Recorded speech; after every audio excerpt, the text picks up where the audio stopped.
হয়, আমি কিছুদিন পূৰ্বে গম পাইছোঁ যে বঙাইগাঁও জিলাত PWDত কৰ্মৰত সহকাৰী অভিযন্তা যশিতা দাসে আত্মহত্যা কৰিছে আৰু এই ঘটনাটো অতিকৈ দুৰ্ভাগ্যজনক।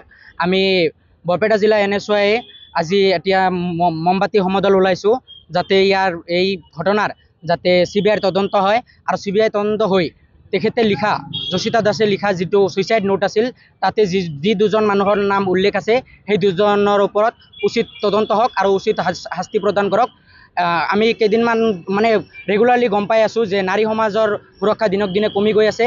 নাৰী সমাজক সুৰক্ষা দিব লাগে। প্ৰধানমন্ত্ৰীয়ে যিটো কথা কয় বেটি বচাও বেটি পঢ়াও সেইটো এতিয়ালৈকে কাৰ্যকৰী হোৱা নাই। আমাৰ দেশত আমাৰ অসমত এতিয়াও নাৰী সমাজ সুৰক্ষা নহয়। সেইকাৰণে আমি মুখ্যমন্ত্ৰী ডাঙৰীয়াক আৰু অসম পুলিচক অনুৰোধ জনাইছোঁ যাতে আমাৰ নাৰী সমাজক সুৰক্ষা দিয়ে। নাৰী সমাজ এতিয়া সুৰক্ষিত নহ'লে আমাৰ নাৰী সমাজ আৰু পিছ পৰি যাব। নাৰী সমাজ এতিয়া আগুৱাই যাবলৈ লৈছে। আমাৰ এই দুজন মানুহৰ কাৰণে আজি এজন আমাৰ ভাল অভিযন্তা এজন আমাৰ পৰা গুচি গ'ল।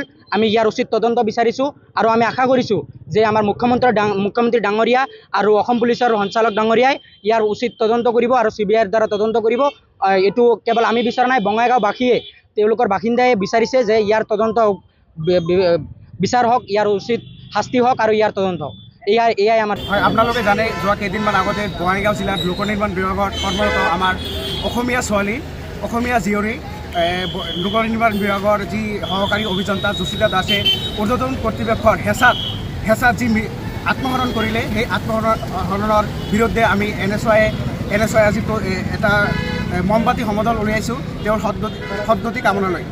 আমি মুখ্যমন্ত্ৰীক এটাই আহ্বান জনাওঁ যে আপুনি লোক নিৰ্মাণ বিভাগত যিটো আপোনাৰ বিভাগ, গতিকে আপোনাৰ বিভাগত এনেকুৱা এটা ঘটনা হৈছে, আপুনি কিয় তদন্ত এতিয়ালৈকে CBI তদন্ত এতিয়ালৈকে কিয় ঘোষণা কৰা নাই? গতিকে আমি তীব্ৰভাৱে এই ঘটনাৰ গৰিহণা জনাইছোঁ আৰু মুখ্যমন্ত্ৰীৰ পৰা আহ্বান জনাইছোঁ আপুনি অতি সোনকালে এইটো CBI তদন্ত ঘোষণা কৰিব লাগে আৰু আমাৰ বঙাইগাঁও জিলাৰ যি PWD বিভাগ আছে তেওঁলোকৰ বিৰুদ্ধে এটা CBI তদন্ত কৰিব লাগে। আজি আমি দেখিবলৈ পাওঁ প্ৰধানমন্ত্ৰীৰ মুখৰ পৰা বেটি পঢ়াও বেটি পঢ়াও যিটো বেটি বচাও যিটো নেকি শ্লোগান, সেইটো আজি অখাৰ পৰিণত হৈছে।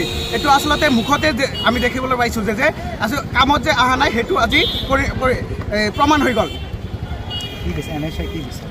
NSY বিচাৰে যে এইটো আচলতে এটা ন্যায়িক তদন্ত হওক। CBI আচলতে এটা আমি CBI তদন্ত বিচাৰিছোঁ। তদন্ত কৰি দোষীক কৰায়ত্ব কৰি উচিত শাস্তি প্ৰদান কৰিব লাগে।